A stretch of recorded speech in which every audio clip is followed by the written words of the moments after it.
தரம் ஏன் போட்டிருக்குன்னா, அதே அதிகாரத்துல கொஞ்சம் அப்படியே மேல கொஞ்சம் முந்தி படிச்சீங்கன்னா என்ன போட்டிருக்குது, ஒவ்வொரு பிரதான ஆசாரியனும் நித்தமும் என்ன செய்வான், அங்கே வருஷத்துக்கு ஒரு தரம் போட்டிருக்கு 7ஆம் வசனத்துல. பிரதான ஆசாரியன் என்ன பண்ணுவான், வருஷத்துக்கு ஒரு தடவை எங்க போவான், மகா பரிசுத்த ஸ்தலத்துக்கு போவான். அதே போல இவர் வருஷத்துக்கு ஒரு தடவை வந்து செத்து செத்து உயிரோட எழும்பி அங்கே பரலோகத்துக்கு போவான்னு போடல. இவர் என்ன செய்யறாரு, ஒரே தரம். அப்படின்னா அர்த்தம் என்னன்றத கொஞ்சம் சொல்றேன் கவனிங்க.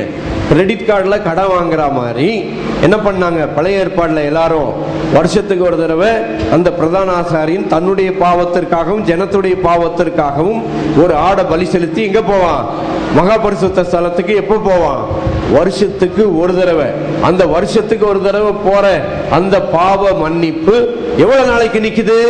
ஹலோ கவனிங்க, முக்கியமான கருத்தெல்லாம் கேட்டுக்கிட்டு இருக்கிறேன். எவ்வளவு நாளைக்கு நிக்குது? வருஷத்துக்கு ஒரு தடவை. இப்ப இன்னைக்கு பலி செலுத்திட்டா அதோட அடுத்த வருஷம் பலி செலுத்துற வரைக்கும் அந்த ஆடு ரத்தம் பலியிடப்பட்டது எவ்வளவு நாளைக்கு நிற்கும்? வருஷத்துக்கு ஒரு தடவை தான் பாவ அறிக்கை செய்வான். சரி, ரோமன் கத்தோலிக்கனுக்கு பாவ அறிக்கை செய்யறது எவ்வளவு நாளைக்கு ஒரு தடவை? நமக்கு தெரிஞ்சு இங்க பக்கத்தில் நடக்கிறது அது தெரியாது, நமக்கு சரியா தெரியாது, கேள்விப்பட்டதுதான். ரோமன் கத்தோலிக்கனுக்கு எத்தனை நாளைக்கு ஒரு தடவை பாவ அறிக்கை? வாரத்துக்கு ஒரு தடவைன்னு சொல்றாங்க. ஆனா எனக்கு அதை பத்தி தெளிவா தெரியாது. ரோமன் கத்தோலிக்கனுக்கு வாரத்துக்கு ஒரு தடவை. யூதனுக்கு எவ்வளவு நாள்? வருஷத்துக்கு ஒரு தடவை. யூதனுக்கு எவ்வளவு நாள் பாவ அறிக்கை? பிரதான ஆசாரியன் என்ன செய்வான், தன்னுடைய பாவத்திற்காகவும் ஜனத்துடைய பாவத்திற்காகவும் எத்தனை தடவை பலி செலுத்துறான்? வருஷத்துக்கு ஒரு தடவை. ஆனா பெந்தகஸ்தக்காரனுக்கு எவ்வளவு நாள்? எப்பெல்லாம் ஜெபம் பண்ண கோயிலுக்கு போறானோ அப்பெல்லாம் முன்னால போய் பாவ அறிக்கை. எனக்குதான் வெக்கமா இல்ல? ஹலோ பெந்தகஸ்தக்கார, உனக்கு வெக்கமா இல்லையா? நீ வந்து இயேசுநாதர் ரத்தத்தை மதிக்கல. நீ ஆடு ரத்தமே ஒரு வருஷத்துக்கு நிக்குது. இயேசு கிறிஸ்துவின் ரத்தம் உன்னை நித்திய ரட்சிப்பு உண்டாக்கும் சொல்லி போட்டிருக்குது. சிருஷ்டி சம்பந்தமான செய்யப்பட்ட கையினால் செய்யப்பட்ட கூடாரத்தின் வழியாக அல்ல. இவர் ஒரே தரம் மகா பரிசுத்த ஸ்தலத்தில் பிரவேசித்து என்ன செய்தார்? சரி, இப்ப கவனிங்க. இலவசம் இலவசம், ரைட், அது தெளிவாயிட்டீங்க. அடுத்தது ரட்சிப்பு ரட்சிப்பு நித்திய ரட்சிப்பு. அடுத்த 3வது பாயிண்ட் வந்துருச்சு. என்ன போட்டிருக்குது? ஒரே தரம் மகா பரிசுத்த ஸ்தலத்தில் பிரவேசித்ததுனாலே மீட்பு மீட்பு நித்திய மீட்பு. அப்படி சொல்லுங்க பசங்க, எல்லாரும் ரெடியா? மீட்பு மீட்பு நித்திய மீட்பு, மீட்பு மீட்பு ரட்சிப்பு ரட்சிப்பு நித்திய ரட்சிப்பு. இலவசம் இலவசம். இயேசு பரலோகத்துக்கு போனதுனால நீதிமான் இலவசம். இவங்க நீதியை நிறைவேற்றுறாங்களாம். ஓ நீதியை ஒன்னால நிறைவேற்ற முடியாது. அவர் நீதியை எப்படி கொடுத்தாரு? இலவசமாக ஈவாக கொடுத்தாருன்னு ஏத்துக்கோ. முதல்ல வசனத்தை ஏத்துக்கோ. கேள்வி கேட்டு மோசைக்காக வக்காலத்து வாங்காத. மோசைக்காக நீ நின்னா பரலோகம் போய் சேர மாட்டேன். இயேசுவை ஏற்றுக்கொண்ட நாம பண்ணின அறிக்கையில் என்ன செய்வோம்? உறுதியா இருக்க கடவோம் என்று சொல்லி இருக்குது. மோசையின் அறிக்கையில போய் முடிஞ்சிடாத. மோசையின் அறிக்கை என்னது? நிழலாட்டம் என்று சொல்லப்பட்டிருக்கிறது. நிஜமான இயேசு கிறிஸ்து உலகத்துல வந்து நமக்காக கையினால் செய்யப்பட்ட சிருஷ்டி சம்பந்தமான கூடாரத்தின் வழியாக அல்ல, பெரிதும் உத்தமமான கூடாரத்தின் வழியாக வெள்ளாட்டுக்கடா இளங்காலை இவைகளுடைய ரத்தத்தினாலே அல்ல, தம்முடைய சொந்த ரத்தத்தினாலே. பரலோகத்துக்கு இயேசு எப்படி போனாரு? பாவத்தை நீக்கும் சுத்திகரிப்பு உண்டு பண்ணி பரலோகத்துக்கு போனார். அடுத்தது என்னது? அடுத்தது சொந்த ரத்தத்தை எடுத்துக்கொண்டு பரலோகம் போனார். ஹலோ கவனிக்கிறீங்களா? வேதத்துல நிழலாட்டமாய் நடந்ததை வச்சு நிஜத்தை அறிந்து கொள்ளலாம். நிஜத்தை வைத்து நிழலாட்டத்தை நீங்க பார்க்கலாம். அது தெரியுமா? ஹலோ, நான் சொல்றது கொஞ்சம் கவனமா கேட்டீங்கன்னா தான் புரியும். நிழலாட்டமா இருக்கிறத வச்சு நிஜத்தை அறிந்து கொள்ளலாம், நிஜத்தை வைத்து நிழலை அறிந்து கொள்ளலாம். இப்ப இந்த நிஜத்தை வச்சு ஒரு நிழலை சொல்றேன், கவனிங்க. உங்களுக்கு தெரியாது, அதெல்லாம் கர்த்தர் எனக்கு வெளிப்படுத்தி கொடுத்ததுனால சொல்றேன், கேட்டுங்க. அதாவது கவனிக்கிறீங்களா? ஆண்டவர் ஆதாமுக்கு ஒரு அதிகாரம் கொடுத்தார். என்ன சொன்னார்? பூமியை நிரப்பி பலுகி பெருகி அதை ஆண்டு கொள்ளுங்கள் சொன்னார். அப்போ ஆதாமுக்கு கொடுத்த இன்னொரு அதிகாரம் எங்க இருக்கு தெரியுமா? சங்கீதம் 8:3 இருக்குது பாருங்க. சங்கீதம் 8:3 நீர் படைத்த உமது விரல்களின் கிரியை ஆகிய, படிங்க அதுல இருந்து. சங்கீதம் 8. உமது விரல்களின் கிரியை ஆகிய, உமது விரல்களின் கிரியை ஆகியன்னு அவங்க படிச்சாங்க. அடுத்தது வேற யாரும் தப்பா படிக்கிறீங்க. அதான் கரெக்ட். உமது விரல்களின் கிரியை ஆகிய உம்முடைய வானங்களையும் நீர் சாபித்த சந்திரனையும் நட்சத்திரங்களையும் நான் பார்க்கும் போது, கவனிக்கிறீங்களா? ஆதாமுக்கு கர்த்தர் கொடுத்த அதிகாரம் என்னது?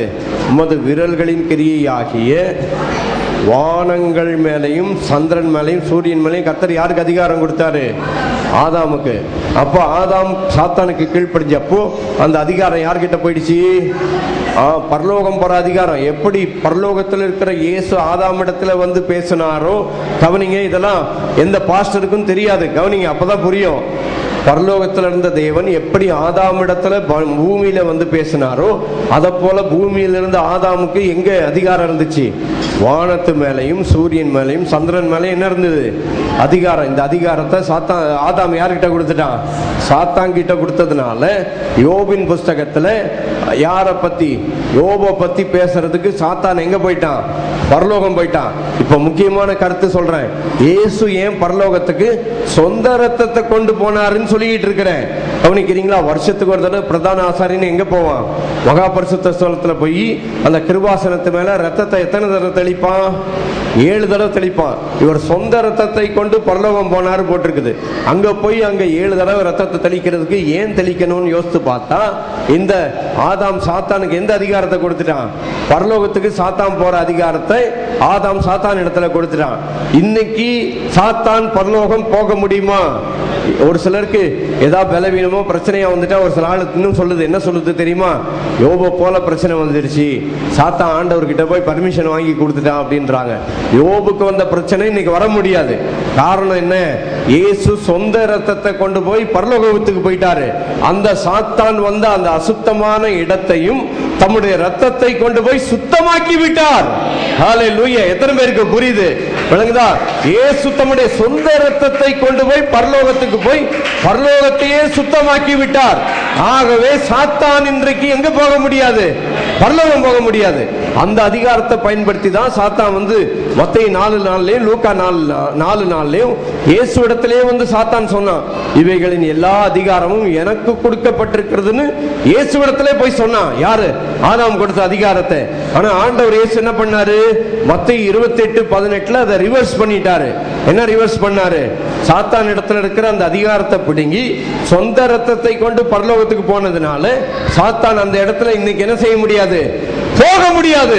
இயேசுவின் ரத்தம் இருக்கிற இடத்துல யார் போக முடியாது? பேசுங்க. இயேசுவின் ரத்தம் இருக்கிற இடத்துல யார் போக முடியாது? எல்லாரும் சேர்ந்து சொல்லாமா? ரத்தத்தால் ஜெயம், இயேசு ரத்தத்தால் ஜெயம். சொல்லுங்க. ரத்தத்தால் ஜெயம் இயேசுவே. ஹல்லேலூயா, ஹல்லேலூயா. ரத்தத்தால் ஜெயம் இயேசுவே.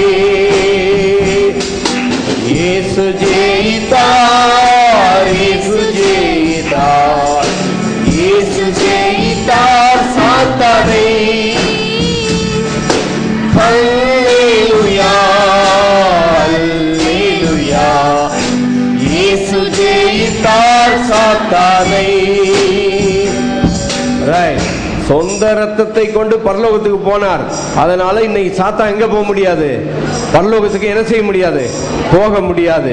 அதனால சாத்தான் இடத்துல இருந்து அந்த அதிகாரத்தை இயேசு என்ன செய்து விட்டார்? பறித்து விட்டார். அதனால இப்போ அங்க போட்டிருக்கு, நித்திய மீட்பை உண்டு பண்ணினார்.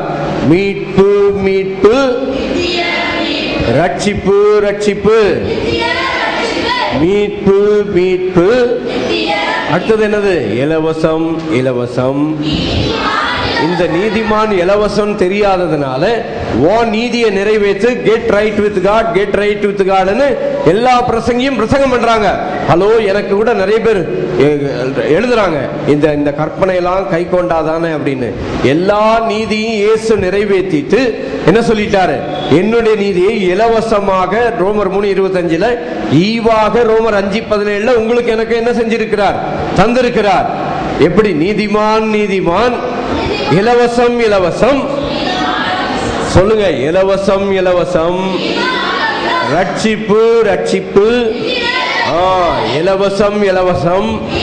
இதை ஏன் சொல்ல வேண்டியதா இருக்குது கவனிக்கிறீங்களா? என்னுடைய செய்தியை பார்த்து ஒரு சிலருக்கு புரியலன்னா, ஒரு தடவைக்கு நீங்க ஒரு செய்தியை கேட்டா பத்தாது, 100 செய்தியை நான் யூடியூப்ல லோட் பண்ணி வச்சிருக்கிறேன். அதனால பல செய்தியை சேர்த்து கேளுங்க, அப்பதான் உங்களுக்கு பதில் கிடைக்கும். ஏதோ ஒரு செய்தியை கேட்டுட்டு இவர் தப்பா சொல்றாருன்னு ஏதோ ஒண்ணு வளர்த்திக்கிட்டு இருந்தீங்கன்னா நீ தான் கெட்டு போவ. ஏன்னா வேத வசனத்தை கேட்கறதுனால என்ன செய்யும்? விசுவாசம் வரும். வேத வசனத்தை என்ன செய்யணும்? கேட்கணும். கேட்கலன்னா என்ன கிடைக்காது? விசுவாசம் வராது. கிறிஸ்துவானவர், இப்ப எபிரேயர் 9:11 மறுபடியும் படிக்கிறேன். பைபிளை எல்லாரும் கையில வச்சிருக்கிறீங்களே, எல்லாரும் சேர்ந்து படிங்க. கிறிஸ்துவானவர் வரப்போகிற நன்மைகளுக்குரிய பிரதான ஆசாரியராய் வெளிப்பட்டு கையினால் செய்யப்பட்ட இந்த சிருஷ்டி சம்பந்தமான கூடாரத்தின் வழியாக அல்ல, பெரிதும் உத்தமமான கூடாரத்தின் வழியாகவும் வெள்ளாட்டுக்கடா இளங்காளை இவைகளுடைய இரத்தத்தினாலே அல்ல, தம்முடைய சொந்த இரத்தத்தினாலும் என்னது ஒரே தரம். அது ரொம்ப முக்கியம். எல்லாரும் சொல்லுங்க, எத்தனை தரம்? ஒரே தரம். வருஷத்துக்கு ஒரு தடவை இல்ல. கிரெடிட் கார்டு பேமெண்ட் சொன்னேன், கவனிங்க, அதை மறுபடியும் சொல்றேன். யூதன் என்ன செய்வான்? வருஷத்துக்கு ஒரு தடவை பாவத்துக்கு அறிக்கை செஞ்சுட்டு அங்க பலி செலுத்திட்டு வெளியே போனான்னா வாழ்க்கையில ஏதாவது மாற்றம் இருக்குமா? இருக்காது. ஆனா உங்களுக்கு எனக்கும் இயேசு மரித்து எழுந்ததுனால உங்களுக்குள்ளே விருப்பத்தையும் செய்கையும் உண்டாக்குகிறார். அது மட்டும் இல்ல, உங்களையும் அவரோடு கூட உயிர்ப்பித்து விட்டார். இயேசு உயிரோடு எழும்போது நாமும் உயிர்ப்பிக்கப்பட்டோம். ஹல்லேலூயா. இயேசு உயிர்த்தெழுந்தப்போ பலவீனத்தை முறித்தார், சாபத்தை முறித்தார், பாவத்தை என்ன செய்தார்? முறித்தார். இயேசு ஆகவே உயிர்த்தெழுந்த பொழுது என்ன நடந்ததுன்னு சொல்லி இன்னைக்கு பார்த்துட்டு இருக்கிறோம். உயிர்த்தெழுந்தது மட்டும் இல்ல, உயிர்த்தெழுந்து பரலோகம் போய் இன்றைக்கு என்ன செய்து கொண்டிருக்கிறார் என்று பார்த்து கொண்டிருக்கிறோம். அதனால தம்முடைய சொந்த இரத்தத்தினால என்ன செய்தார்? பரலோகத்துக்கு போய் என்ன செய்து கொண்டிருக்கிறார்?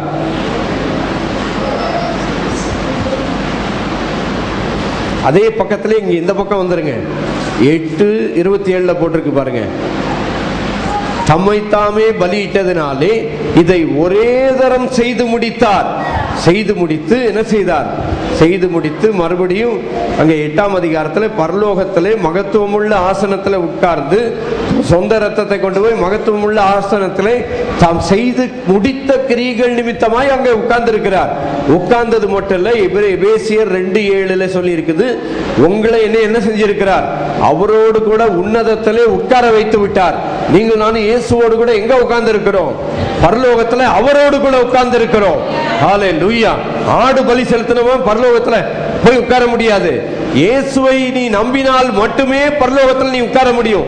இல்லைன்னா நீ ஊஞ்சல் ஆடிட்டு இருப்ப. பரலோகத்துக்கு போவனா போக மாட்டேனான்னு அதுக்கு பயங்காட்டுறதுக்கும் நிறைய பிரசங்கியா இருக்கிறான். டேய் நீ போக மாட்ட, போக மாட்ட, போக மாட்ட, ஜாக்கிரதை ஜாக்கிரதா நீட்டு இருப்பான்.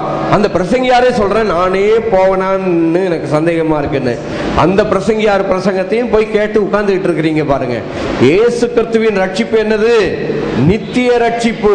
தேவன் தம்முடைய ஒரே பேரான குமாரனை விசுவாசிக்கிறவன் எவனோவா, பாவம் செய்யாதவன் எவனோவா. யாருங்க? யாருங்க சொல்லுங்க? யாரு கெட்டு போக மாட்டான்? தேவன் தம்முடைய ஒரே பேரான குமாரனை விசுவாசிக்கிறவன் என்ன செய்ய மாட்டான்? பிரதர் இம்மானுவேல், கெட்டு போக மாட்டான். விசுவாசிக்கிறவன் என்ன செய்ய மாட்டான்? அப்ப இயேசு விசுவாசிக்கிறது முக்கியமா இல்ல கற்பனையை கை கொள்றது முக்கியமா? என்னங்க, நீ கற்பனையை கை கொள்றதுக்குள்ள செத்து போயிருவ. அதுக்கு பதில் இலவசமான ஈவாகி இயேசுவை ஏற்றுக்கொண்டால் உனக்கு என்ன உண்டு? நித்திய ரட்சிப்பு. அடுத்தது என்ன உண்டு? நித்திய மீட்பு உண்டு. இப்ப இதுல இன்னொன்னு சொல்றேன், கவனிங்க. அங்க பரலோகத்துக்கு சொந்த ரத்தத்தை கொண்டு போய் நித்திய மீட்பை உண்டு பண்ணினார் போட்டுட்டு எபிரேயர் 9:15 போட்டிருக்கு பாருங்க. இயேசு மரித்தது, கவனிங்க, முக்கியமான கருத்தை சொல்றேன். இயேசு மரித்து உயிர்த்தெழுந்தது. அவர் உயிர்த்தெழுந்த பிறகு அவரை ஏற்றுக்கொண்டவங்களுக்கு மட்டும் இயேசு மரிக்கல. இயேசு மரித்தோரிலிருந்து உயிரோடு எழுந்தது. முதலாம் உடன்படிக்கையின் காலத்தில் நடந்த அக்கிரமங்களை நிவிர்த்தி செய்யும் பொருட்டு. எபிரேயர் 9:15 சொல்லிட்டு இருக்கிறேன். நம்ம பைபிள்ல தான் இருக்குது இதெல்லாம். ஏன்னா இதெல்லாம் நீங்க படிக்கல பாருங்க, படிக்கிறதும் இல்ல, பிரசங்கியாரும் சொல்றது இல்ல. அதனால நான் பிரசங்கியார் சொல்றேன், கேட்டுக்கிடுங்க. முதலாம் உடன்படிக்கையின் காலத்தில் நடந்த அக்கிரமங்களை கர்த்தர் என்ன செய்து விட்டார்? ஆதாமின் காலத்திலிருந்து இயேசு சிலுவையிலே மரிக்கும் வரைக்கும் பலி செலுத்தின அத்தனை பேருடைய பாவத்தையும் கர்த்தர் என்ன செய்து விட்டார்? நிவிர்த்தி செய்து விட்டார். ஒரு ஆடு பலி செலுத்தப்பட்டதிலே பாவம் என்ன செய்யப்பட்டது? நிவிர்த்தி செய்யப்பட்டது. ஆனா இயேசு மரித்தோரிலிருந்து எழுந்தப்போ இயேசு கிறிஸ்து உரத்த சத்தமாய் சிலுவையில என்ன செய்தார்? மரித்து பிதாவே உம்மிடத்திலே என் ஆவியை ஒப்பு கொடுக்கிறேன் என்று சொல்லி என்ன செய்தார்? தம்முடைய ஜீவனை விட்டார். எங்க போட்டிருக்கத பத்தி? மத்தேயு சுவிசேஷம் 27ஆம் அதிகாரத்துல 50ஆம் வசனத்துல போட்டிருக்குது. அவர் சத்தமாய் ஜீவனை விட்ட பொழுது என்ன நடந்துச்சு தெரியுமா? மரித்த அநேக பரிசுத்தவான்களுடைய சடலம் உயிரோடு என்ன செய்தது? எழுந்தது. இயேசு ஜீவனை விட்டப்போ என்ன செஞ்சாங்க? ஆதாம் முதல் பலி செலுத்தின எல்லா பரிசுத்தவான்களும் என்ன செய்து விட்டார்கள்? ஆபிரகாம், ஈசாக்கு, யாக்கோபு எல்லாருமே என்ன செஞ்சிட்டாங்க? உயிரோட ஏஞ்சிட்டாங்க. ஆட பலி செலுத்தினவனே உயிரோட ஏஞ்சிட்டாங்க. இயேசுவை நம்புறவன் எவ்வளவுக்கு அதிகமாய் உயிரோடு எழுந்திருப்பான் என்ற நம்பிக்கை நமக்கு இருக்கிறது. எத்தனை பேர் நம்புறீங்க? ஆட பலி செலுத்துறவனே உயிரோட எழுச்சிட்டான், இன்னும் கல்லறைக்குள்ள இல்ல. ஹல்லேலூயா. உங்க சரீரமோ உங்க எலும்பு கூட இங்க மண்ணா இருக்காது. உங்க சரீரத்தை கூட ஆண்டவர் இந்த பூமியில வைக்காம மறுரூபமான சரீரமா மாத்தி என்ன செஞ்சிடுறாரு? பரலோகத்துக்கு உங்களை எடுத்துக்கொள்ளுகிறார். அதுக்கு இயேசு உயிர்த்தெழுதலுக்கு என்ன சொல்லி இருக்கிறார் தெரியுமா? இயேசு மகிமை அடைந்த பின்பு அப்படின்னு போட்டிருக்குது. உங்களை என்ன ஆண்டவர் என்ன செய்ய வைக்கிறாரு? மகிமை அடைய வைக்கிறார். அதனால உங்க சரீரத்துல என்ன இருக்குது? உயிர்ப்பிக்கப்பட்ட ஆவி இருக்குது. You are having the quickened spirit in the unresurrected body. உயிர்ப்பிக்கப்படாத சரீரத்துல உயிர்ப்பிக்கப்பட்ட ஆவி இருக்குது. இப்ப இதெல்லாம் முக்கியமான கருத்து, கவனிங்க நான் சொல்றதெல்லாம். உயிர்ப்பிக்கப்படாத சரீரத்துல உயிர்ப்பிக்கப்பட்ட ஆவி இருக்குது. விளங்குதா? அந்த பலி செலுத்தின ஆடு பலி செலுத்தினவனுக்கு ஆவி உயிர்ப்பிக்கப்படுமா? கிடையாது. அவன் வந்த மாதிரியே திரும்பி போவான். இயேசுவை ஏற்றுக்கொண்டவனுக்கு என்ன இருக்குது? உயிர்ப்பிக்கப்பட்ட ஆவி. அது என்ன ஆவி? இயேசு உயிர்த்தெழுந்து அவருடைய ஆவியே உங்களுக்கு எனக்கு என்ன செஞ்சிருக்கிறார்? தந்திருக்கிறார். அதுக்கு தான் 1 யோவான்ல போட்டிருக்குது, நீங்கள் நித்திய ஜீவன் உண்டென்று அறியும்படிக்கு இவைகள் உங்களுக்கு எழுதப்பட்டிருக்கிறதுன்னு போட்டிருக்குது. உங்களுக்கு எனக்கு என்ன இருக்குது? நித்திய ஜீவன் உண்டே உண்டே. நித்திய ஜீவன் உண்டே உண்டே உண்டே. எல்லாரும் கவனிங்க. உண்டே உண்டே நித்திய ஜீவன் உண்டே. இப்பதான் சத்தம் வருது. உண்டே உண்டே. ஆடு பலி செலுத்துறவனுக்கு என்ன கிடையாது? நித்திய ஜீவன் கிடையாது. பாவம் செஞ்சவனுக்கு நித்திய ஜீவன் இல்லைன்னு சொல்லிட்டாங்க. இயேசுவை ஏற்றுக்கொண்டவன் அவனுக்கு என்ன உண்டு? நித்திய ஜீவன். இயேசுவை ஏற்றுக்கொள்ளாதவனுக்கு என்ன கிடையாது?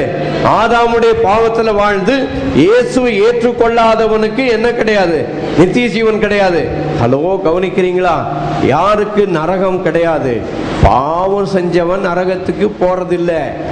ஒரு மனுஷன் நரகத்துக்கு போறதுக்கு காரணம் இயேசுவை ஏற்றுக்கொள்ளாததுனால. அதனால ஏ பாவி, ஓ பாவி. ஹலோ, கவனிக்கிறீங்களா? ஏ பாவி, ஓ பாவின்னு நான் சொல்றது இல்ல. நீ ஏ பாவியும் கிடையாது, நீ ஓ பாவியும் கிடையாது, பி பாவியும் கிடையாது, ஏபிசிடி பாவி கிடையாது. நீ கவனிக்கிறீங்களா? ஏ பாவி அப்படின்னு சொல்றதுக்கு நான் இங்க நிக்கல. எந்த ஆண்டவரை ஏற்றுக்கொள்ளாதவன், ஆதாமுக்குள்ள பிறந்தவன், பாவத்துல பிறந்ததுனால அவன் பாவியா இருக்கிறான். நீங்க இயேசுவை ஏற்றுக்கொண்டு நீதிமான ஆக்கப்பட்டதுனாலே நீங்க யாரா இருக்கிறீங்க? நீதிமானா இருக்கிறீங்க. சரி, மறுபடியும் இந்த சப்ஜெக்ட் வந்ததுனால கேட்கிறேன். சோறை செய்வாங்களா ஆக்குவாங்களா? ஹலோ, அது எல்லாருக்கும் தெரியும். சோறை ஆக்குவாங்கன்றது தெரியும், ரைட்? அதே போல நீதிமான செய்வாங்களா ஆக்குவாங்களா? நீதிமான இயேசு ஆக்குறாரு. சோறை நீங்க ஆக்கிட்டீங்கன்னா சோறை அரிசியா மாத்த முடியுமா? மாத்த முடியாது. அதே போல பாவியே ஆண்டவர் இயேசு நீதிமானா ஆக்கிட்டார்னா மறுபடியும் அவனை பாவி ஆக்க முடியுமா? பாவி ஆக்க முடியாது. அதனால எல்லாரும் ஆண்டவரை மகிமைப்படுத்தலாமா? 5 பாவங்கள், சாபங்கள், கோபங்கள் எல்லாம் பரிகரித்தாரே. Come on everybody, பாவங்கள், சாபங்கள், கோபங்கள் எல்லாம் பரிகரித்தாரே. தேவாதி தேவன் என் உள்ளத்தில் வந்து தங்கியே விட்டார். தேவாதி தேவன் என் உள்ளத்தில் வந்து தங்கியே விட்டாரே.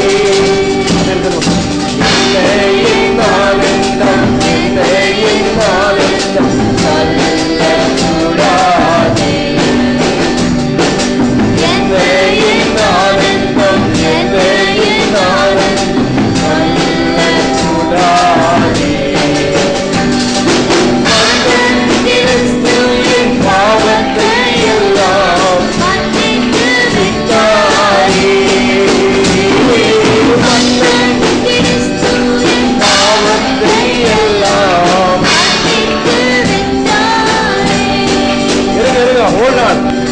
இதுவரைக்கும் செஞ்ச பாவத்தை மட்டும் மன்னிச்சிட்டாரு. இனிமேல் செய்ய போற பாவம் ஒன்னொன்னா இன்ஸ்டால்மெண்ட்ல அப்பப்ப கேட்டாதான் மன்னிப்பார். இல்ல நீங்க கேட்கறீங்களோ கேட்கலையோ அவர் பரிபூர்ண கிரியை செய்து முடித்தபடியால் பரலோகம் போயிருக்கிறார். ஹல்லேலூயா. அது மட்டும் இல்ல, கவனிங்க, என் பசங்க என்ன செஞ்சிருக்குது, கப்பல் செஞ்சு விடுது, எல்லாமோ பண்ணிருக்குது. இந்த பாவத்தையும் இயேசு மன்னிச்சிட்டாரு. விளங்குதா? ஹல்லேலூயா. அதனால நிறைய செய்வாங்க, அப்படி இல்ல, மன்னிச்சிட்டாருன்னு தெரிஞ்சா விடுதலை கிடைக்கும். ஹல்லேலூயா. என்னெல்லாமோ கொண்டு வந்திருக்கிறாங்க, நிறைய எனக்கு கிஃப்ட் எல்லாம் கிடைக்குதுங்க. எல்லாரும் சேர்ந்து சொல்லாமா? பாவங்கள் சாபங்கள் கோபங்கள் எல்லாம் பரிகரித்தாரே. பாவங்கள் சாபங்கள் கோபங்கள் எல்லாம் பரிகரித்தாரே. தேவாதி தேவன் நல்ல தேவன்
எல்லாரும் கரங்களை தட்டி ஆண்டவருக்கு நன்றி சொல்லுங்க.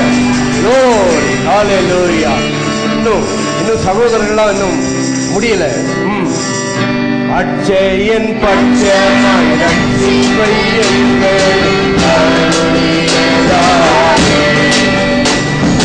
அச்சயன் பட்சமாய் ரட்சிப்பை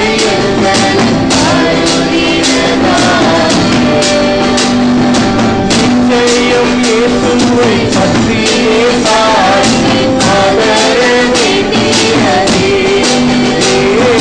நிச்சயம் இயேசுவை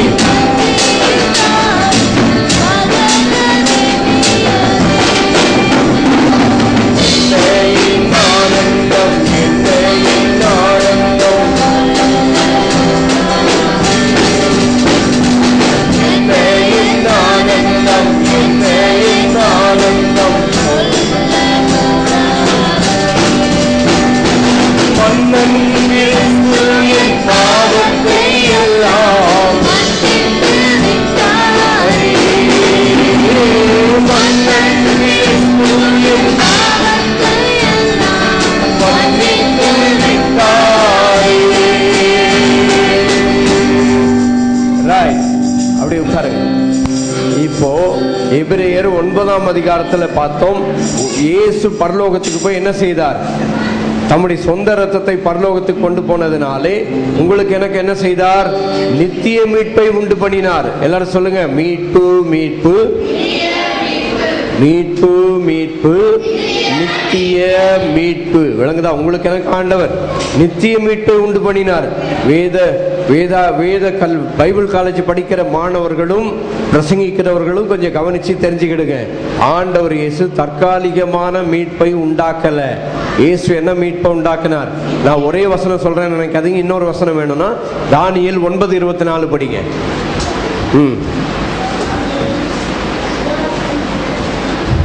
அதனால ஆதாம் முதல் பலி செலுத்தின எல்லாருமே எங்க போயிட்டாங்க? பரலோகம் போயிட்டாங்க. இயேசு மரித்தோரிலிருந்து எழுந்தப்போ மத்தேயு 24:50-51 உயிரோட எஞ்சி இயேசு பரலோகம் போகும்போது இவங்களே அவரோடு கூட சேர்ந்து என்ன செஞ்சிட்டாங்க?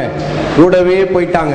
அதனால உங்களை என்னையும் உன்னதத்தில் உள்ள மகத்துவம் உள்ள ஆசனங்களில் உட்கார்ந்து இருக்கிற அவர் எபேசியர் 2:7 நம்மையும் அவரோடு கூட உட்கார வச்சுட்டு ஆயத்தமானிட்டு உங்களை கேட்டு டுபாக்கு ரூட்டு ஏமாத்துற செய்தி நான் இங்க கொடுக்கல.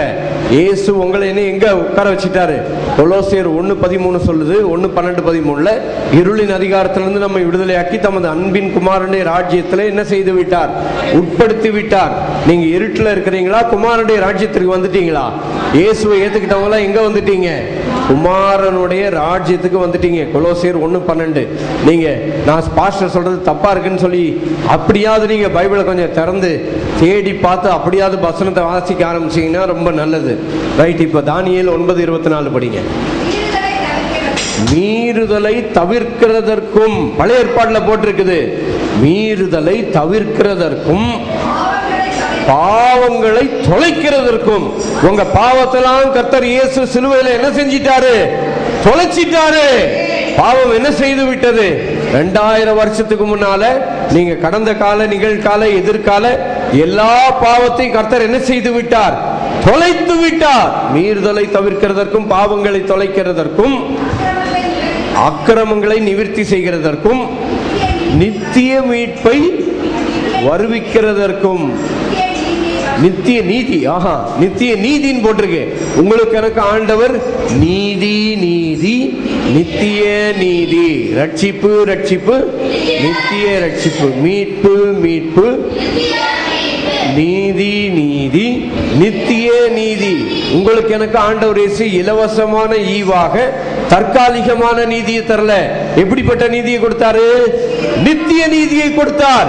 நித்திய நீதியை கொடுத்த ஆண்டவரை எல்லாரும் மகிமைப்படுத்த வேண்டாமா? ஹல்லேலூயா.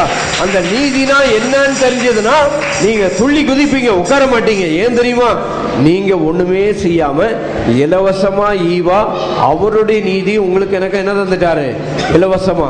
Getting right with God is free and it is for everlasting to everlasting. You don't need to try to get to right with God. You don't need to try and you get to get right with God. நீங்க try பண்ணி ஆண்டவரோட சரியா ஒப்புரவாக வேண்டியதில்லை. இயேசு சிலுவையில சென்ற இரத்தத்தினாலே உங்களை என்னை அவரோடு கூட என்ன செய்து விட்டார்? ஒப்புரவாக்கி விட்டு நித்திய நீதியை இலவசமாய் தந்து விட்டார். அதை பத்தி எங்க போட்டுருக்கு தெரியுமா? அப்படி நித்திய நீதியை வரைப்பதற்கும் சரி, அது பார்த்துட்டோம். பொது அடுத்தது அப்படி எபிரேயர் 10க்கு வந்துருங்க. 9ஆம் அதிகாரம் பார்த்துட்டோம். இப்போ அப்படியே 10ஆம் அதிகாரத்துக்கு வந்துருங்க. 10ஆம் அதிகாரத்தில் இயேசு ஏன் பரலோகத்துக்கு போனார் போட்டிருக்கு பாருங்க. 10:16. இவரோன்னு படிங்க. இந்த உலகத்தில் இருக்கிற ஆசாரியன் செத்து போயிடுவான். வருஷத்துக்கு ஒரு தடவை கடன் வாங்குற மாதிரி, கிரெடிட் கார்டில் கடன் வாங்குற மாதிரி என்னது பாவத்தை மூடி மூடி வச்சிருவான். கிரெடிட் கார்டில் கடன் வாங்கினா என்ன செய்வாங்க? வாங்கிக்கிட்டே இருப்பாங்க. மொத்தமாக ஒரு நாள் போய் என்ன செய்வாங்க? செலுத்துவாங்க. அதை போல வருஷம் வருஷம் வருஷம் வருஷம் ஆசாரியன் பதில் செலுத்திக்கிட்டே வந்தான். அந்த நிஜமான பேமெண்ட் இயேசு கிறிஸ்து கல்வாரி சிலுவையில செலுத்தின உடனே ஆதாம் முதல் இயேசு பலியான வரைக்கும் பலி செலுத்தின அத்தனை பலி செலுத்தினவர்களும் என்ன செஞ்சிட்டாங்க? உயிர் தெழுந்து எங்க போயிட்டாங்க? பரலோகம் போயிட்டாங்க. ஹலோ, கவனிச்சிங்களா? இயேசு உயிரோட எரிச்சது அவருக்கு பின்னால வேதத்தை படிச்சு ரட்சிக்கப்பட்டவங்களுக்கு மட்டும் இல்ல, ஆதாம் முதல் பலி செலுத்தின எல்லாருக்காகவும் இயேசு என்ன செய்தார்? சிலுவையிலே மரித்தார். அதனால வருஷத்துக்கு ஒரு தடவை பிரதான ஆசாரியன் பலி செலுத்தி வருவான். அதை பத்தி போட்டிருக்கு பாருங்க. இவரோன்னு சொல்றதுக்கு முன்னால எபிரேயர் 10:1 போட்டிருக்கு. நான் படிச்சிடுறேன். என்ன போட்டிருக்கு தெரியுமா? நியாயப்பிரமாணமானது வரப்போகிற நன்மைகளின் பொருளாயிராமல் நிழலாயிருக்கிறபடியால் வருஷந்தோறும் இடைவிடாமல் செலுத்தப்பட்டு வருகிற பலிகளினாலே அவன் செலுத்துகிற பலி ஒரு காலம் அந்த மனுஷன் என்ன செய்யாது? பூரணப்படுத்தாம அந்த பலி செலுத்திட்டு போனான்னா என்ன உண்டு? இன்னும் பாவங்கள் உண்டென்ற உணர்வு ஆடு பலியில இருக்குது. இயேசுவின் பலியில இன்னும் பாவம் உண்டென்ற உணர்வு இல்ல. மறுபடி சொல்றேன், இயேசுவின் ரத்தத்தின் பலியை விசுவாசிக்கிறவர்களுக்கு இன்னும் என் வாழ்க்கையில பாவம் இருக்குதுன்னு சொல்ல மாட்டாங்க.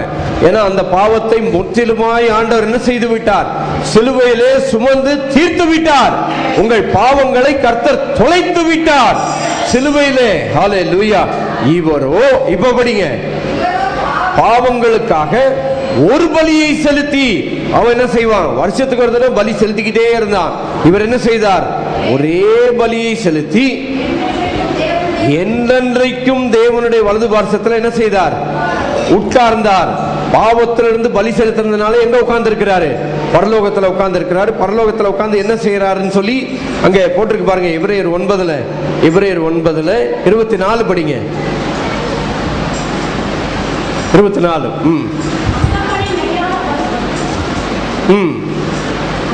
அந்தபடி மெய்யான பரிசுத்த ஸ்தலத்துக்கு அடையாளமாய் இருக்கிற கையினால் செய்யப்பட்டதாய் இருக்கிற பரிசுத்த ஸ்தலத்தில் கிறிஸ்துவானவர் பிரவேசியாமல் பரலோகத்தில் தானே இப்பொழுது நமக்காக, பரலோகத்தில் யாருக்காக?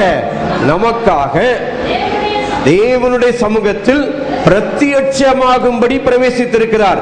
உங்களுக்காக எனக்காக தேவனுடைய சமூகத்தில் இயேசு பிரத்யட்சமாகி கொண்டிருக்கிறார். இயேசு பரலோகத்தில் எதுக்காக இருக்கிறார்? நமக்காக பிதாவின் சமூகத்தில். எல்லாரும் சொல்லுங்க, பிரதர் ஜான்சன் சொல்லுங்க. நமக்காக பிதாவின் சமூகத்தில் இயேசு பிரத்யட்சமாய் இருக்கிறார். சொல்லுங்க, நமக்காக பிதாவின் சமூகத்தில் இயேசு பிரத்யட்சமாய் இருக்கிறார். உங்களுக்காக எனக்காக பிதாவான ஒரு சமூகத்துல இயேசு பிரத்யட்சமா இருக்கிறார். விளங்குதா? உங்களுக்காக எனக்காக பிதா முன்னால போய் நமக்காக அங்க போய் நின்று கொண்டிருக்கிறார். ஹல்லேலூயா. அதனால அங்க போய் நின்னதுனால இவரோ, இப்ப படிங்க, பாவங்களுக்காக ஒரே பலியை செலுத்தி என்றென்றைக்கும், அது ரொம்ப முக்கியம், என்றென்றைக்கும் தேவனுடைய வலது பார்சத்தில் என்ன செய்தார்? உட்கார்ந்தார். ஹல்லேலூயா. பேட்டரி மாத்தணும். என்றென்றைக்கும் தேவனுடைய வலது பார்சத்தில் என்ன செய்தார்? உட்கார்ந்தார். ஹல்லேலூயா. ரைட். இப்பதான் முக்கியமான செய்தியே சொல்ல போறேன். விளங்குதா? இவ்வளவு நேரம் எபிரேயர்ல இயேசு ஏன் பரலோகம் போனாருன்னு சொல்லிட்டு பார்த்தோம். இப்போ அந்த பரலோகத்துல போய் இயேசு என்ன செய்யறாரு கவனிக்கிறீங்களா? இயேசு பரலோகத்துல போய் என்ன செய்யறாரு அந்த முக்கியமான கருத்து எங்க இருக்குது? இந்த எபிரேயர்ல எல்லாம் இல்லாத கருத்து எங்க இருக்கு தெரியுமா? யாத்திராகம புஸ்தகம் 28ஆம் அதிகாரத்துல இருக்குது. அப்போ நான் யாத்திராகமத்தை இப்ப தனியா இன்னொரு நாள் பிரசங்கம் பண்ணா புரியாது. இந்த செய்தியோட சேர்த்து சொன்னாதான் புரியும். விளங்குதா? இப்ப பார்க்கலாமா? யாத்திராகமம் 28, 29. அதுக்கு முன்னால இதை எபிரேயர்ல முடிச்சிடுறேன். எபிரேயர் முடிச்சுட்டு அங்க ஒரேடி அங்க போயிடலாம். ஏன்னா அந்த பைபிள் அந்த வசனத்தை எடுத்து வச்சுக்கிட்டியா? கவனிங்க, எபிரேயர்ல 9ஆம் அதிகாரத்துல கடைசி வசனம் ஒண்ணு இருக்குது. நமக்கு நம்பிக்கை கொடுக்கக்கூடிய ஒரு வசனம் இருக்குது. அது நம்ம பைபிள்ல தெளிவா இல்லை, ஆனா விவிலியத்துல தெளிவா இருக்குது. நான் நம்ம பைபிள்லயும் அந்த வசனத்தை படிக்கிறேன், விவிலியத்திலும் படிக்கிறேன். கவனிங்க, எங்க எபிரேயர் 9ஆம் அதிகாரம் 28. சரியா? என்ன தெரியுமா? 26ஐயும் படிக்கிறேன், 28ஐயும் படிக்கிறோம். உலகம் உண்டானது முதற்கொண்டு அவர் அநேக தரம் பாடுபட வேண்டியதா இருக்கும். அப்படி அல்ல, அவர் தம்மைத்தாமே பலியிடுகிறதுனாலே பாவங்களை நீக்கும் பொருட்டாக இந்த கடைசி காலத்தில் ஒரே தரம் வெளிப்பட்டார். ஒரே தரம் வெளிப்பட்டு அங்க இப்ப 28ஆம் வசனம் படிக்கிறேன். கவனிங்க, கிறிஸ்துவும் அநேகருடைய பாவங்களை சுமந்து தீர்க்கும்படிக்கு. அதனால என் செய்தியை எங்க நீங்க யூடியூப்ல கேட்டாலும் கொஞ்சம் பைபிளை திறந்து வச்சு படிச்சீங்கன்னா உங்களுக்கு நல்லா வெளிப்பாடு கிடைக்கும். எபிரேயர் 9:28, கிறிஸ்துவும் அநேகருடைய பாவங்களை சுமந்து தீர்க்கும்படிக்கு ஒரே தரம் பலியிடப்பட்டு தமக்காக காத்து கொண்டிருக்கிறவர்களுக்கு ரட்சிப்பை அருளும்படிக்கு 2ஆம் தரம் பாவம் இல்லாமல் தரிசனமாவார் நம்ம பைபிள்ல போட்டிருக்கு. அப்படின்னா முதல் தடவை பாவத்தோட தரிசனமானாரா? இல்ல.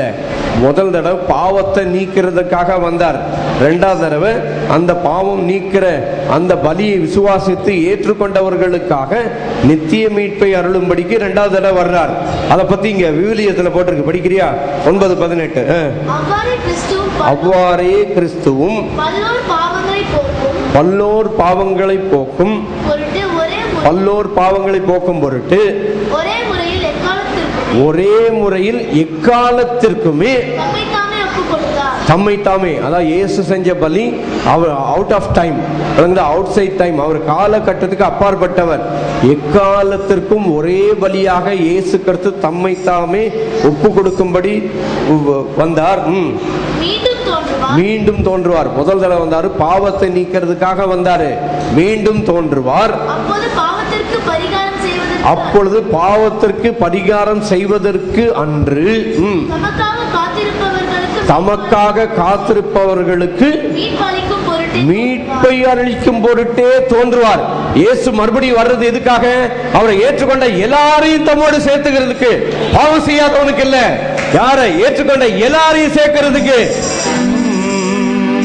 இயேசு ராஜா வருவார், இன்னும் கொஞ்சம் காலம்தான், மோட்சலோகம் சேர்ந்திடுவோம். சொல்லுங்க, இயேசு ராஜா வருவார், மோட்சலோகம் சேர்ந்திடுவோம். சொல்லுங்க,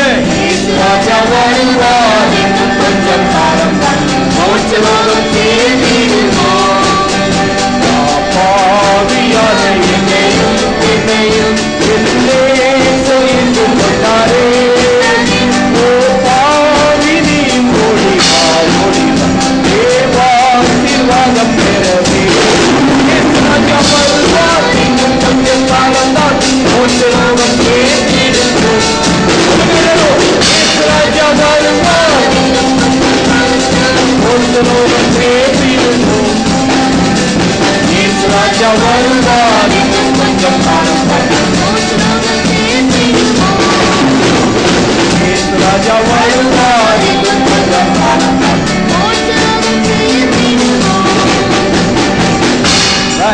அதாவது இவ்வளவு நேரம் கேட்ட செய்தி என்ன? இயேசு ஏத்துக்கிட்டா நிச்சயமா பரலோகம் உண்டு. அது யாருக்குமே சந்தேகமே இல்லை, இல்லையா? இயேசு சிலுவையிலே செஞ்ச புண்ணியத்தினால இயேசுவை ஏற்றுக்கொண்ட எல்லாருக்குமே என்ன உண்டு? பரலோகம், நித்திய ராஜ்யம் நிச்சயமாய் உண்டு. இப்ப இயேசு பரலோகத்துக்கு போனதுனால என்ன நடந்ததுன்னு பார்த்துட்டு இருக்கிறோம். அதான் நான் என்ன சொன்னேன், நிழலை வச்சு நிஜத்தை பார்க்கலாம், நிஜத்தை வச்சு நிழலை பார்க்கலான்னு. இப்போ நிழலுக்கு வந்துட்டோம். எங்க? எபிரேயர் நிஜத்துல இருந்து எங்க வந்திருக்கிறோம்? நிழலுக்கு வந்திருக்கிறோம். நிழல்ல என்ன சொல்லிருக்கு பார்க்கலாமா? யாத்திராகமும் 28ஆம் அதிகாரத்துல எபிரேயர் புஸ்தகம் இருக்குது, கவனிக்கிறீங்களா? யாத்திராகமும் 28ஆம் அதிகாரம் 29ஆம் வசனம் படிக்கிறேன். ஆரோன் என்று பெயர் வருகிற இடத்துல இயேசுவை ஞாபகம் வச்சுங்க. ஆரோன் என்ற ஆசாரியின் பரிசுத்த ஸ்தலத்துக்கு எப்படி போகணும்னு யாத்திராகம புஸ்தகத்துல சொல்லி இருக்குது. அதை தான் இயேசு கிறிஸ்து நிறைவேற்றினார். விளங்குதா? மோசே என்னை குறித்து எழுதியிருக்கிறான்னு சொல்லி வேதத்துல போட்டிருக்குது. அதனால யாத்திராகமத்தை படிச்சுட்டு நான் இதை போலலாம் இருக்கணும், அப்படி இருக்கணும், இப்படி இருக்கணும்னு ஒன்ன பார்க்காத. யாத்திராகமத்துல பார்த்தா யாரை பார்க்கணும்? இயேசுவை பார்க்கணும். ஆதி ஆகமத்துல யாரை பார்க்கணும்? யாத்திராகமத்துல, லேவியராகமத்துல, இன்னாகமத்துல, உபாகமத்துல எல்லாத்துலயும் யாரை பார்க்கணும்? யாரங்க பார்க்கணும்? ரைட். இப்போ உங்களுக்கு ஒரு உதாரணம் சொல்றேன். இப்போ நீங்க இங்க வெளியூருக்கு சென்னையில இருந்து எங்க போயிட்டு வர்றீங்க?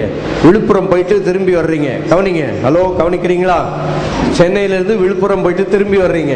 திரும்பி வர்ற வழியில தாம்பரத்துக்கு கொஞ்சம் முன்னால வந்தீங்கன்னா என்ன போட்டிருக்கோம்? ஒரு சைன் போர்டு போட்டிருக்கோம். என்ன போட்டிருக்கோம்? ஒரு அடையாளம். என்னது? சைன். அந்த சைன்ல என்ன போட்டிருக்கோம்? இன்னும் சென்னைக்கு 30 கிலோமீட்டர் போட்டிருக்கு. சைன் அடையாளம் என்ன போட்டிருக்குது? சென்னைக்கு போறதுக்கு என்னது?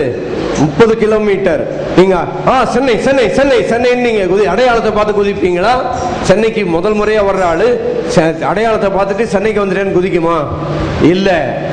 கவனிக்கிறீங்களா? இதை எதுக்கு சொல்றேன்னா, இந்த வேதத்தில் இருக்கிற ஆதியாகமம், யாத்திராகமம் இதெல்லாம் என்னது? அடையாளம். யாருக்கு? எங்க போறதுக்கு அடையாளம்? இயேசுவை பார்க்கிறதுக்கு அடையாளம். எத்தனை பேருக்கு புரியுது நான் சொல்றது? விளங்குதா? அடையாளத்தை பிடிச்சிக்கிட்டு குதிக்காதீங்க. நிறைய பேர் அடையாளத்தையே பிரசங்கம் பண்ணிட்டு குதிச்சுக்கிட்டு இருக்கிறான். அடையாளம் நிஜமாக இயேசுவாக வந்து விட்டார். நீங்கள் நானும் அந்த இயேசுவின் ராஜ்யத்துல சேர்ந்துட்டோம். உங்களை என்ன அவருடைய ராஜ்யத்துல சேர்த்துட்டாரா? இனிமேதான் சேர போறீங்களா? எத்தனை பேருக்கு நான் சொல்றது புரியுது? விழுப்புரம் போயிட்டு நீங்க வந்தீங்கன்னா, தாம்பரத்துக்கு முன்னால வந்தீங்கன்னா என்ன போட்டிருக்கோம்? இன்னும் சென்னைக்கு 35 கிலோமீட்டர் போட்டிருக்கோம். விளங்குதா? அடையாளத்தை பார்த்துட்டீங்கன்னா சென்னைக்கு வந்துட்டீங்கன்னு அர்த்தமா? அதே போல அடையாளம் தான் என்னது? யாத்திராகம புஸ்தகம். எதுக்கு அடையாளம்? இயேசுவுக்கு அடையாளம். இப்ப யாத்திராகமம் 28ஆம் அதிகாரம் 29ஆம் வசனத்தை படிக்கிறேன். கவனிக்கிறீங்களா? அந்த அடையாளத்தை வச்சுக்கிட்டு குதிக்க கூடாது. அடையாளத்திலிருந்து இயேசுவை நாம் அறிந்து கொள்ளுகிறோம். அங்க என்ன போட்டிருக்கு? 28ஆம் அதிகாரம் 29ஆம் வசனத்துல, ஆரோன் பரிசுத்த ஸ்தலத்தில் பிரவேசிக்கும் போது இஸ்ரவேல் புத்திரருடைய நாமங்களை தன் இருதயத்தின் மேல் இருக்கும் நியாய விதி மார்பதக்கத்திலே கர்த்தருடைய சன்னிதானத்தில் ஞாபக குறியாக எப்பொழுதும் தரித்துக் கொள்ள வேண்டும். இதை படிச்சு எத்தனை பேருக்கு சந்தோஷம் வருது? இன்றைக்கு அந்த இஸ்ரவேல் புத்திரர்ல இயேசு தம்மால் தெரிந்து கொள்ளப்பட்ட அத்தனை பேரையும் தன்னுடைய இருதயத்தில் பதித்து வைத்து பிதா முன்பாக உங்களுக்காக எனக்காக பிரத்யட்சமாக்கி கொண்டிருக்கிறார். உங்க பேர் என்னுடைய பேர் இயேசு கிறிஸ்துவின் இருதயத்திலே பதிக்கப்பட்டிருக்கிறது. ஆமென். எத்தனை பேருக்கு சந்தோஷம்? நீங்கள் நானும் எங்க இருக்கிறீங்க? இயேசு கிறிஸ்துவின் இருதயத்தில் இருக்கிறீங்க. ஹல்லேலூயா. எங்க இருக்கிறீங்க நீங்க? இயேசு கிறிஸ்துவின் இருதயத்தில் இருக்கிறீங்க. அதான் இப்ப எபிரேயர் 9 அங்க படிச்சோம். பிதா முன்பாக நமக்காக பிரத்யட்சமாகி கொண்டிருக்கிறார். எதுக்காக இருதயத்தில் வச்சிருக்குது? கர்த்தருடைய சந்நிதியில் எப்பொழுதும் ஞாபக குறியாக இருக்க வேண்டும். நீங்கள் நானும் கர்த்தருடைய சந்நிதியில் ஞாபக குறியாக இயேசு கிறிஸ்து உங்களை அவருடைய இருதயத்தில் உங்களை வைத்திருக்கிறார். எத்தனை பேர் ஆண்டவர் இயேசுடைய இருதயத்தில் இருக்கிறீங்க? ஹல்லேலூயா. அதனாலதான் கர்த்தரை என்ன செய்யறோம்? துதிக்கிறோம். Minor, D minor. அவர் நம்முடைய இருதயத்திலே இருக்கிறார், நான் அவருடைய இருதயத்திலே இருக்கிறேன். ஹல்லேலூயா. எத்தனை பேருக்கு சந்தோஷம்? நீங்க இயேசுடைய இருதயத்தில் இருக்கிறீங்க, அவர் உங்கள் இருதயத்தில் இருக்கிறார். ஹalleluya, glory. கவனிக்கிறீங்களா? சும்மா கதைக்காக ஆதியாகமம் யாத்திராகமம்லாம் எழுதப்படல. இங்க யாத்திராகம புத்தகத்துல ஒரு அடையாளம். என்ன அடையாளம்? இயேசுவை அடையாளமாக காண்பிக்கிறது. அங்க ஆரோன் பலி செலுத்த போறதுக்கு என்ன செய்யணும்? ஆரோன் மார்பதக்கமும் ஏபோத்தின் அங்கியும் விசித்திரமான உள் சட்டையும் பாகையும் இடை கச்சை என்ன செய்திருக்க வேண்டும்? தரித்திருக்க வேண்டும். அதனால இயேசு கிறிஸ்து இத போல தரித்திருக்கிறார் நினைச்சிடாதீங்க. இயேசு கிறிஸ்து ரிமோட்டுங்க ஆஃப் பண்ணு, பறக்குது எல்லாம். இயேசு கிறிஸ்து என்ன செய்யணும்? இங்க அங்க என்னென்ன இயேசு தரித்திருக்கணும் நீங்க போட்டிருக்குது. நிறைய பேர் செய்தியை கேட்கறவங்க என்ன சொல்றாங்க தெரியுமா? பாட்டு பாடுறதை விட இன்னும் கொஞ்சம் செய்தியை சொல்லுங்கன்னு கேட்கறாங்க. அதனால கொஞ்சம் அந்த வசனத்தை கொஞ்சம் மடபட பார்த்துடலாமா? ஏன்னா இன்னைக்கு இந்த செய்தியோடு சேர்த்தாதான் இதை சொல்ல முடியும். தனியா சொன்னா அது வேற செய்தியா மாறி போயிடும். ஆரோன் பரிசுத்த வஸ்திரத்தை தரித்து கொண்டு எங்க போனோம்? மகா பரிசுத்த ஸ்தலத்துக்கு போகணும். அந்த மகா பரிசுத்த ஸ்தலத்துக்கு இயேசு தம்முடைய சொந்த ரத்தத்தை எடுத்துக்கிட்டு மகா பரிசுத்த ஸ்தலத்துக்கு போனார். அங்க போயிட்டு எப்படி போயிருக்கிறாரு? திரித்த மெல்லிய பஞ்சு நூலாலான விசித்திர வேலையான சட்டை போட்டிருக்கணும். திரித்த மெல்லிய பஞ்சு நூல் யாரு? இயேசுதான். தெரியுமா? பஞ்சை வச்சு நூல் செய்யறதுக்கு நான் பள்ளிக்கூடம் போகும்போது எனக்கு சொல்லி கொடுத்தாங்க நூல் எப்படி செய்யணும்னு. பசங்களா உங்களுக்குலாம் தெரியுமாடா? நான் போன பள்ளிக்கூடத்துல சொல்லி கொடுத்தாங்க. இப்போ என்னென்னமோ ப்ராஜெக்டா மண்ணாங்கட்டின்னு பெருசா என்னமோ பேசிக்கிட்டு இருக்கிறானுங்க. அது தெரியல யாருக்கும். அல்லது ஒரு ராட்டையை வாங்கிட்டுவான்னு சொல்லி ராட்டையை வாங்கிட்டு கொஞ்சம் பஞ்சை வாங்கிட்டு வர சொல்லி அந்த பஞ்சை முனையில கட்டி மேலே இழுத்தா அது நூல் உண்டாகும். எப்படி நூல் செய்யணும்னு சொல்லி கொடுத்தாங்க. அதெல்லாம் எதுக்கு அடையாளம்? இயேசு கிறிஸ்து எப்படியா நமக்காக நொறுக்கப்பட்டு திரிக்கப்பட்ட பஞ்சு நூலாக எப்படி நெய்ய நூலாக அங்கே சித்திர தையல் வேலையால செய்யப்பட்ட அங்கே மார்பதக்கம் எங்க போட்டிருக்காங்க? 28ஆம் அதிகாரம் 14ஆம் வசனம் 15ஆம் வசனம். இதுல எல்லாம் இயேசுவை பத்தி சொல்லி இருக்குது. பின்னல் வேலையான இயேசு பின்னல் வேலையா பின்னி போட்டாங்க. எப்படி தலையில முடிய பின்னிட்டு சகோதரிக வர்றாங்க பாருங்க. அத போல இயேசுவை என்ன செஞ்சிட்டாங்க? பின்னிட்டாங்க. உன் பாவத்துக்கு நீ இன்னும் பின்னு உன்னை பின்ன வைக்கணும்னா நீ உன் பாவத்துக்காக உன்னை வெளுத்து வாங்குறதுக்கு நீ பயப்பட வேண்டாம். அதுக்கு பதில் யாரை வெளுத்து வாங்கிட்டாங்க? இயேசுவை வெளுத்து வாங்கிட்டாங்க. அதுக்குதான் விசித்திரமான கச்சை என்னது? பொன்னினாலும் இரத்தாம்பர நூலாலும் அங்க நிறைய தடவை போட்டிருக்குது. திரித்த மெல்லிய பஞ்சு நூலாலும் சொல்லி 28:6 போட்டிருக்குது. மறுபடியும் 28:8 போட்டிருக்குது. இயேசு கிறிஸ்து யாரு? திரித்த மெல்லிய பஞ்சு நூல். அப்படியே சொல்லிட்டு இதெல்லாம் எதுக்காக போடணும்? ஆரோன் சாகாதபடிக்கு.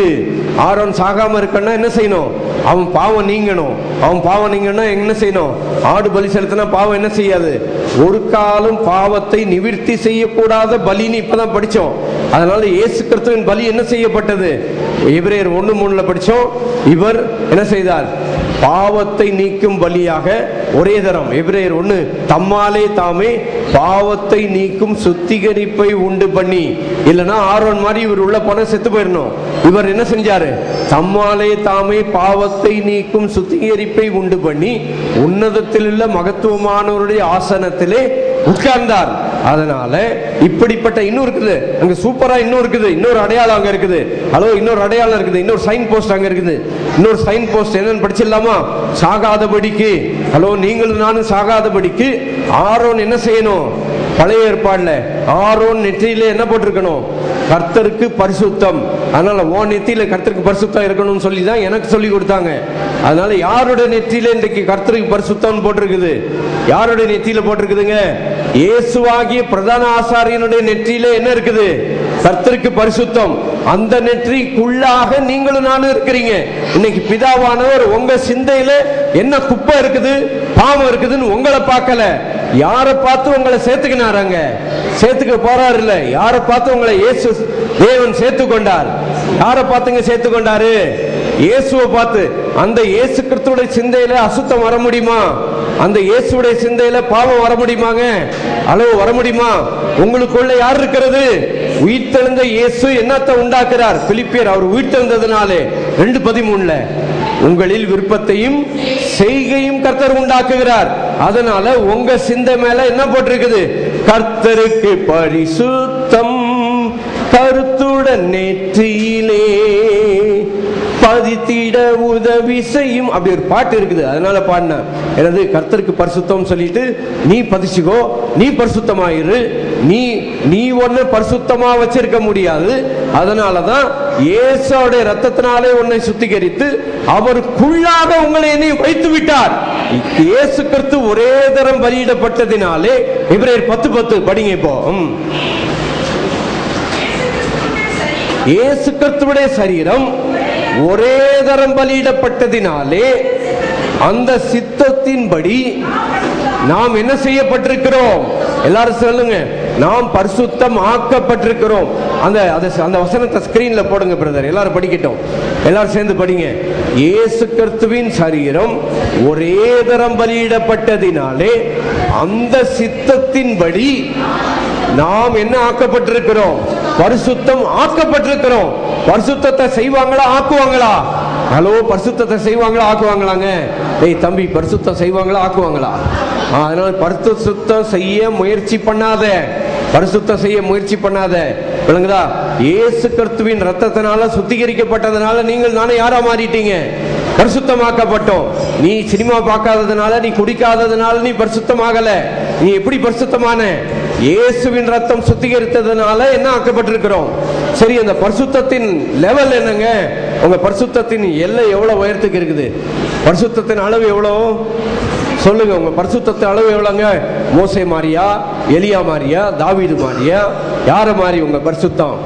யார மாறி?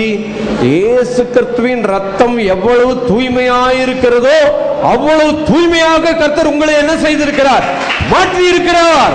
தமக்கு முன்பாக நாம் அன்பில் பரிசுத்தம் உள்ளவர்களும் குற்றம் அற்றவர்களாயிருக்கும்படிக்கு உலக தோற்றம் முதல் நமக்காக மரித்து உயிர்த்தெழுந்தார் என்று எபேசியர் 1:4 சொல்லப்பட்டிருக்கிறது. ஹல்லேலூயா. யாரு? உலக தோற்றம் முதல் தமக்கு முன்பாக நாம் எப்படி? அன்பில் பரிசுத்தம் உள்ளவர்களாக. அதனால இயேசு கிறிஸ்துவின் அங்கே சிந்தையை பார்த்து ஆண்டவர் உங்களை ஆசீர்வதிக்கிறாரா? இல்ல உன் சிந்தையில இருக்கிற குப்பையை பார்த்து ஆண்டவர் ஆசீர்வதிக்கிறாரா? உங்களை எப்படி ஆண்டவர் ஆசீர்வதிக்கிறாரு? கர்த்தருக்கு பரிசுத்தம் என்று இயேசு கிறிஸ்துவின் நெற்றியிலே ஒட்டப்பட்டு இருக்கிறது. அந்த ஒட்டப்பட்ட அந்த பரிசுத்தத்துக்கு உள்ளாக கர்த்தர் நம்மை வைத்திருக்கிறார். ஆமென், ஹல்லேலூயா. அதனால உங்க ஆவியிலே பரிசுத்தமாக்கப்பட்ட நீங்க கரைப்படவே முடியாது. ஹல்லேலூயா. விளங்குதா? அதனாலதான் நம்ம என்ன சொல்றோம்? ஒண்ணு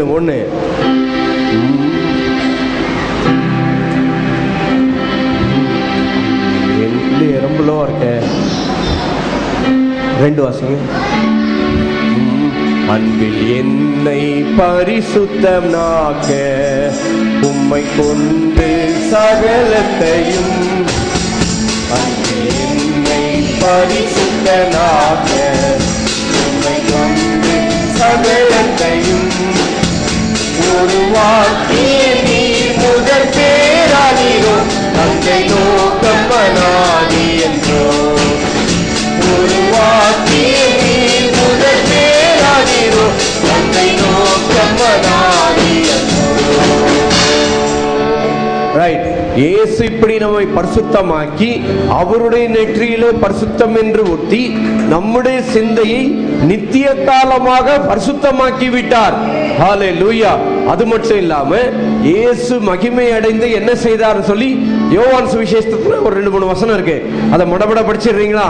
இயேசு என்ன செய்தார்? தாம் மகிமை அடைவதை முன்குறித்து யோவான் 7:39 போட்டிருக்குது. 37, 38, 39 வருது. இயேசு கிறிஸ்து தாம் மகிமை அடைந்ததை பத்தி போட்டிருக்குது.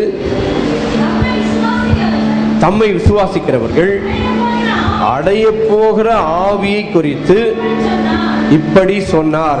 தம்மை விசுவாசிக்கிறவர்கள் அடைய போகிற ஆவியை குறித்து இப்படி சொன்னார். எப்படி சொன்னாரு? என்னிடத்தில் விசுவாசமாய் இருக்கிறவனுடைய உள்ளத்திலிருந்து ஜீவ தண்ணீர் உள்ள நதிகள் புறப்பட்டு ஓடும். இயேசு விசுவாசிக்கிறவங்க, இயேசு உயிரோடு எழுந்ததுனால உங்களுக்கு எனக்கு என்ன கிடைச்சது? என்னங்க கிடைச்சது? அப்படியே அதை பிடிச்சிட்டு இப்ப யோவான் 16 வந்துருங்க. நான் போவேனே ஆகில் என்ன செய்வார்? பரிசுத்த ஆவியானவர் உங்களிடத்துல வருவார் சொல்லி யோவான் 16:16 போட்டிருக்கு பாருங்க. யோவான் சுவிசேஷம் 16:16. நான் பிதாவினிடத்தில் போகிறபடியால் 16 நான் பிதாவினிடத்தில் போகிறபடியால் கொஞ்ச காலம் என்னை பார்க்க மாட்டீங்க, மறுபடியும் பார்ப்பீங்கன்னா எப்படி? அந்த உயிர்த்தெழுந்து போன இயேசு இன்றைக்கு பரிசுத்த ஆவியானவராய் இயேசு கிறிஸ்து தான் நம்மோடு கூட இருக்கிறார். ஏன் தெரியுமா? இயேசு உயிர்த்தெழுந்ததுனால், அது மட்டும் இல்லாமல் இயேசு உயிர்த்தெழுந்ததுனால என்ன உங்களுக்கு கிடைக்கும்னு சொன்னார் பாருங்க. ஏன்னா இந்த சப்ஜெக்டோட வர்றதை சேர்த்து படிச்சுட்டா உங்களுக்கு ஒரே சப்ஜெக்ட் ஒரே பிரசங்கம் ஃபுல்லாக முடிஞ்சிடும். இப்போ அதுக்கு உதாரணம் எங்க இருக்குது? இயேசு உயிர்த்தெழுந்ததுனால உங்களுக்கு எனக்கு என்ன கிடைச்சதுன்னு ரோமர்ல பார்த்தோம். என்னது? நம்முடைய பாவங்களுக்காக அவர் ஒப்பு கொடுக்கப்பட்டு நாம் நீதிமான்கள் ஆக்கப்படும்படிக்கு அவர் என்ன செய்தார்? எழுப்பப்பட்டும் இருக்கிறார் சொல்லி ரோமர் 4 கடைசியில பார்த்தோம். அதை தொடர்ந்து அங்க பின்னால என்ன போட்டிருக்கு தெரியுமா? 4 கடைசியில வந்ததுனால தொடர்ந்து அங்க போட்டிருக்கு பாருங்க. 5:2 நாம் தேவ மகிமை அடைவோம் என்கிற நம்பிக்கை. தேவ மகிமைன்னா என்னது? இயேசுவின் உயிர்த்தெழுதலை பத்தி என்ன சொல்லி இருக்குது? தேவ மகிமை. ஹலோ, கவனிக்கிறீங்களா? தேவ மகிமைன்னா என்ன அர்த்தம்? கவனிக்கலாம். நீங்க எங்க வேடிக்கை பார்த்தீங்கன்னா கிடைக்காது. தேவ மகிமைன்னா என்ன அர்த்தம்? இயேசு உயிர்த்தெழுந்தப்போ மகிமை அடைவதை பற்றின்னு சொல்லி இப்போ யோவான் 7:39 பார்த்தோம். ஏன்னா தாம் மகிமை அடைந்த பின்பு பரிசுத்த ஆவியானவர் வருவாரு. என்னிடத்தில் விசுவாசமா இருக்கிறவனுடைய உள்ளத்திலிருந்து என்ன ஓடும்? ஜீவ தண்ணீருள்ள நதிகள் புறப்பட்டு ஓடும் சொன்னார். அதே போல இயேசு உயிர்த்தெழுந்ததுனால என்ன நடக்கும்னு யோவான் 14:12 போட்டிருக்கு பாருங்க. நான் பிதாவினிடத்தில் போகிறபடியால் என்ன நடக்கும் போட்டிருக்கு. என்னை விசுவாசிக்கிறவன் நான் செய்த கிரியைகளை தானும் செய்வான், இதை காட்டிலும் பெரிய காரியங்களையும் செய்வான். ஹல்லேலூயா. என்னை விசுவாசிக்கிறவன் என்ன செய்வான்? நான் செய்கிற காரியங்களை, அந்த பையன் பாரு அட்டகாசம் பண்ணிட்டு இருக்கான், நான் செய்கிற காரியங்களை தானும் செய்வான், இதை காட்டிலும் பெரிய காரியங்களும் செய்வான். என்னை விசுவாசிக்கிறவன் அப்படின்னா என்ன அர்த்தம்? இயேசு உயிர்த்தெழுந்ததுனால இயேசு செஞ்ச அற்புதத்தை எல்லாம் நீங்க எல்லாரும் என்ன செய்யணும்? செய்யணும். விளங்குதா? இயேசு உயிர்த்தெழுந்தபடியால் ஆண்டவர் என்ன சொன்னார்? நான் பிதாவினிடத்தில் போகிறபடியால். அப்படின்னா என்ன அர்த்தம்னா, அவர் செய்து கிரியை செய்து முடித்து பிதாவினிடத்தில் போனபடியால் என்னை விசுவாசிக்கிறவன் நான் செய்த கிரியைகளை தானும் செய்வான். அப்படின்னா ஒரு குஷ்டரோகி வந்தா என்ன செய்யணும்? இயேசுவின் நாமத்துல சுகமாகுன்னு சொல்லுங்க, அவ்வளவுதான். அவன் என்ன செய்வான்? இயேசுவின் நாமத்துல சுகம் அடைவான். என்னை விசுவாசிக்கிறவன் நான் செய்த கிரியைகளை தானும் செய்வான், இதை பார்க்கிலும் பெரிய கிரியைகளையும் செய்வான் அப்படின்னு சொல்லிட்டு, நான் பிதாவினிடத்தில் போகிறபடியால் அப்படின்னு சொல்லிட்டு யோவான் 16:23 2வது பாதியில் என்ன சொல்லியிருக்கு தெரியுமா? நீங்கள் என் நாமத்தினாலே பிதாவினிடத்தில் கேட்டுக்கொள்வது எதுவோ அதை அவர் உங்களுக்கு தருவார். அதனால இயேசுவின் நாமத்தில் எதை கேட்டாலும் அவர் தருவார். இயேசுவின் நாமத்தில் என்ன கிடைக்கும்? எதை கேட்டாலும். அதனால இயேசு பிதாவின் இடத்துல போய் நமக்காக பிரத்யட்சமானபடியால் என்னை விசுவாசிக்கிறவன் நான் செய்த கிரியைகளை தானும் செய்வான். ஆண்டவர் சொன்னார் யோவான் 16:28 நான் பிதாவின் இடத்திலிருந்து புறப்பட்டு வந்தேன், பிதாவின் இடத்திற்கு போகிறேன் அப்படின்னு சொல்லிட்டு என்ன சொன்னாரு? அதனால நீங்க என் நாமத்தினால எதை கேட்டாலும் அது உங்களுக்கு என்ன செய்யும்? கிடைக்கும் அப்படின்னு சொல்லி ஆண்டவர் சொன்னார். இயேசு பிதாவின் இடத்துக்கு போனபடியால் சிறந்த கிஃப்ட் உங்களுக்கு எனக்கு கிடைச்ச பெரிய கிஃப்ட் என்னன்னு சொல்லுங்க பார்க்கலாம். பிதாவின் இடத்துல போனபடியால் என்ன கிஃப்ட்? இயேசு அவரே கிஃப்டாக கிடைச்சார். ஆனா அதுல இந்த வசனத்துப்படி இப்ப நம்ம பார்த்தோமே, பிதாவின் இடத்துல போகிறதுனால யோவான் 7:37-38 விட்டுட்டீங்க. 39 நான் படிச்சேன். 37-38 தான் 39 வந்தது. என்ன தெரியுமா? அங்க என்ன போட்டிருக்கு? பண்டிகையின் கடைசி நாளில் இயேசு எழுந்து நின்று, ஒருவன் தாகமாயிருந்தால் என்னிடத்தில் வந்து என்ன செய்யணும்? கவனிக்கிறீங்களா? தாகமா இருக்கிறவங்க யார்கிட்ட வரணும்? எந்த பாவ தாகம் இருந்தாலும் யாரிடத்துல வரணும்? என்னிடத்தில் வந்து பானம் பண்ண கடவன். வேத வாக்கியம் சொல்லுகிறபடி என்னிடத்தில் விசுவாசமாய் இருக்கிறவருடைய உள்ளத்திலிருந்து ஜீவ தண்ணீருள்ள நதிகள் ஓடும்.